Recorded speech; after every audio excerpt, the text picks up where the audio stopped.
Freight corridor రాబోతోంది. దేశంలో 11 industrial corridors ఏర్పాటు చేస్తే వాటిలో ఒకటి విశాఖపట్నం చెన్నై. విశాఖ చెన్నై ఇండస్ట్రియల్ కారిడార్ పనులను పరుగులు పెట్టించబోతున్నారు.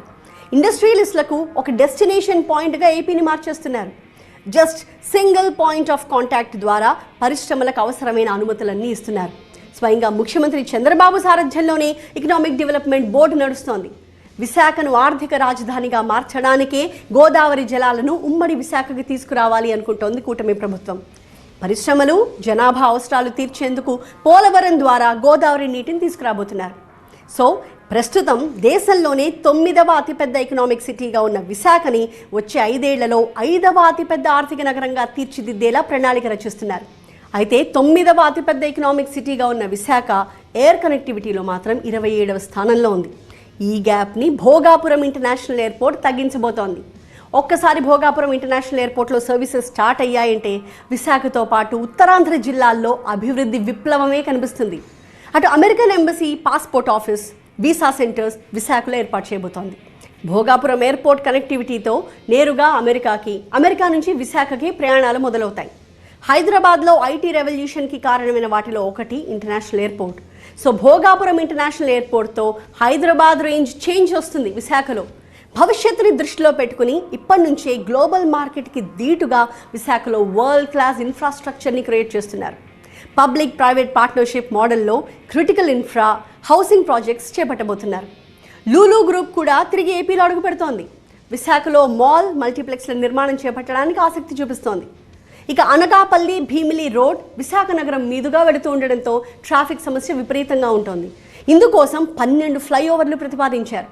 మెట్రో రైల్ని దృష్టిలో పెట్టుకుని ఎలివేటెడ్ కారిడార్ తీసుకురాబోతున్నారు. ఓవరాల్గా విశాఖని నెక్స్ట్ లెవెల్లో పరిచయం చేద్దాం అనుకుంటోంది ఏపీ ప్రభుత్వం. సో విశాఖపై విజన్ అయితే బాగానే ఉంది. ఆల్రెడీ ఐటీ సెక్టర్పై బాగా ఫోకస్ పెట్టారు. మరి హైదరాబాద్, బెంగళూరు, పూణేని ఫ్యూచర్లో మ్యాచ్ చేయగలుగుతుందా విశాఖ?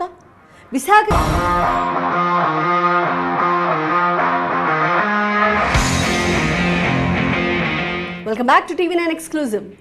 విశాఖ అంటే ఇప్పుడు చూస్తున్న చిన్న ఏరియా కాదు. ఒకప్పుడు విశాఖ జిల్లా అంటే శ్రీకాకుళం, విజయనగరంతో పాటు ఈరోజు ఒడిశాలో ఉన్న పర్లాకిమిడి వరకు మొత్తం విశాఖ జిల్లా కింద ఉండేది. విశాఖ అభివృద్ధి ఈ మధ్య మొదలైంది కాదు. బ్రిటిషర్స్ విశాఖ క్యాపబిలిటీని చూసే railway line, port, Andhra university ఇలాంటి సంస్థల్ని తీసుకొచ్చారు. స్వాతంత్ర్యం తర్వాత కేంద్ర రాష్ట్ర పరిశ్రమలకు విశాఖ ఒక డెస్టినేషన్ పాయింట్ అయింది. ఇక విశాఖ స్టీల్ ప్లాంట్తో నగరం రూపురేఖలే మారిపోయాయి. అప్పట్లో పెద్దవాల్తేరుగా ఉన్న విశాఖ పచ్చని చెట్లు, కొండలు, సముద్ర తీరం, ఆహ్లాదకరమైన వాతావరణంతో సిటీ ఆఫ్ డెస్టినీగా పిలిపించుకుంది. విశాఖకు ఉన్న రాజసానికి ఆంధ్ర రాష్ట్ర తొలి రాజధానిగా ఆవిర్భవించేది అని అప్పట్లో అనుకునేవారు. అయితేనేం ఇప్పుడు ఏకంగా ఆర్థిక రాజధానిగా మారే అవకాశం వచ్చింది. ఒక్క ఫైనాన్షియల్ క్యాపిటలే కాదు, విశాఖ ఒక సినీ క్యాపిటల్, ఒక టూరిజం క్యాపిటల్, ఒక కల్చరల్ సిటీ, ఒక ఫ్యూచర్ సిటీ.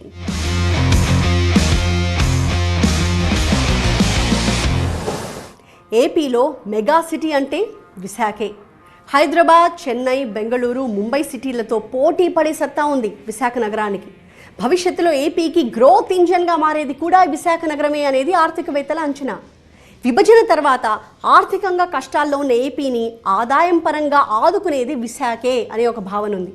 విశాఖని మరో ముంబైగా మార్చాలనే టార్గెట్ పెట్టుకున్నా సరే అతి కొద్ది కాలంలోనే ఇండియాలోనే టాప్ సిటీస్లో ఒకటిగా ఎదిగే అవకాశం ఉందని చెప్తున్నారు.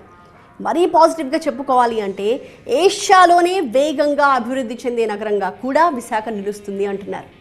మెయిన్గా ఈ సిటీకి ఉన్న అడ్వాంటేజ్ ఏంటి అంటే నిరంతరం అభివృద్ధి జరుగుతూ ఉండడం. గ్రోత్ రేట్లో వెనకబడడం, ఆగడం అనేదే లేదు ఇప్పటివరకు విశాఖకి. హైదరాబాద్కి సైబరాబాద్ తరహాలో ఏపీకి కూడా ఒక ఐటీ హబ్ అవసరం. ఆ అవసరాన్ని తీర్చే ఒకే ఒక నగరం విశాఖ. ఆల్రెడీ మంచి ఇన్ఫ్రాస్ట్రక్చర్ ఉంది విశాఖలో.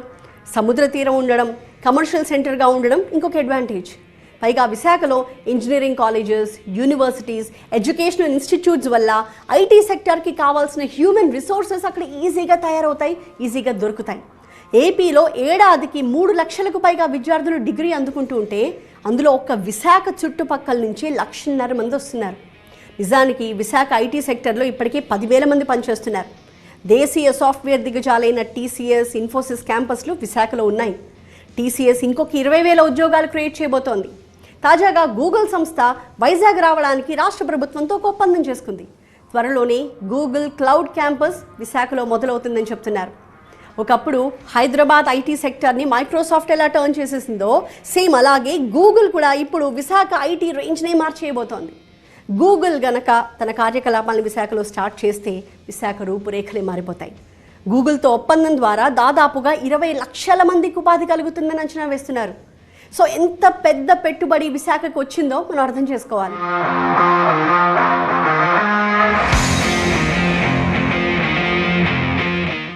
ఇక Infosys, Randstad, Amazon, Tech Mahindra, Symbiosis, Adani data centre వంటివి ఆల్రెడీ ఉన్నాయి.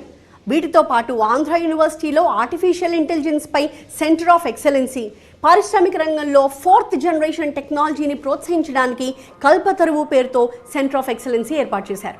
ఇలాంటి ఇన్ఫ్రాస్ట్రక్చర్తో ఉపాధి అవకాశాల నిధిగా మారబోతోంది విశాఖ.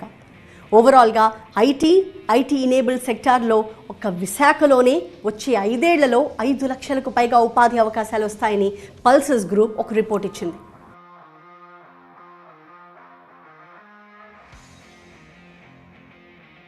ఐటీ సెక్టర్కి విశాఖ కేర్ ఆఫ్గా మారడానికి కారణం ఈ నగరానికి ఉన్న మరో అడ్వాంటేజ్. ఇది మరో మినీ ఇండియా. హైదరాబాద్, బెంగళూరు, పూణేలో ఎలాంటి కాస్మోపాలిటన్ కల్చర్ ఉందో విశాఖలో కూడా అలాంటి కల్చరే ఉంది. దేశంలోని వివిధ ప్రాంతాల నుంచి వచ్చిన వారు ఉద్యోగ వ్యాపారాల్లో స్థిరపడిపోయారు. ఇక్కడ లోకల్, నాన్ లోకల్ అనే భేదాలు ఉండవు. అందుకే రాజకీయాల్లో సైతం లోకల్, నాన్ లోకల్ అని చూడకుండా పనిచేసే వాళ్ళనే గెలిపిస్తారు. విశాఖ నగరాన్ని